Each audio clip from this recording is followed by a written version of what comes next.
ce qui se passe en Allemagne aujourd'hui, vous me posiez la question en tant que chef d'entreprise, je vais vous répondre en tant que chef d'entreprise. J'analyse la question du business model de l'Allemagne.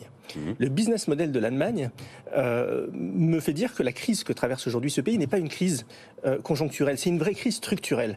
L'Allemagne, qui d'abord dépend d'énergie, vous parliez du gaz, mais on peut aussi parler du charbon, mais avec une industrie très forte qui a construit sa puissance sur les machines-outils et sur les grosses berlines thermiques.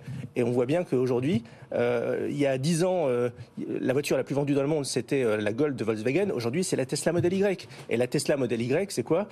C'est un ordinateur sur roue.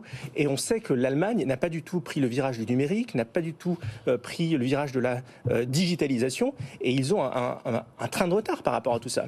Et donc, quand on compare, on dit oui, l'Allemagne, la France, à tout prendre. Je préfère être la France plutôt que l'Allemagne. Parce que nous, on a une industrie du luxe qui est durablement forte. On a une industrie du tourisme qui est durablement forte. On a une start-up nation qui est plus forte que celle de l'Allemagne. C'est vrai. Et donc, on est globalement plus armé pour résister au tsunami économique qui est devant nous.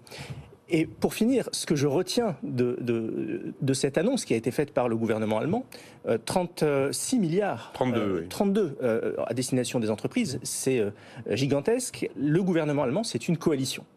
Le ministre de l'économie allemand, c'est un écologiste. Donc nous avons un pays à côté de chez nous où vous avez une coalition avec des écologistes au gouvernement qui votent des baisses massives, qui votent des baisses massives d'impôts pour les entreprises. Quand on voit que le combat des écologistes chez nous, c'est le combat pour faire en sorte qu'il y ait moins de milliardaires pour en gros se faire du patron et se faire des entreprises, on se rend compte qu'il y a quelque part dans le monde, et c'est la majorité des écologistes qui ont l'œil rivé sur le climat et les grands enjeux de la planète, mais qui sont profondément pragmatiques et pro-business.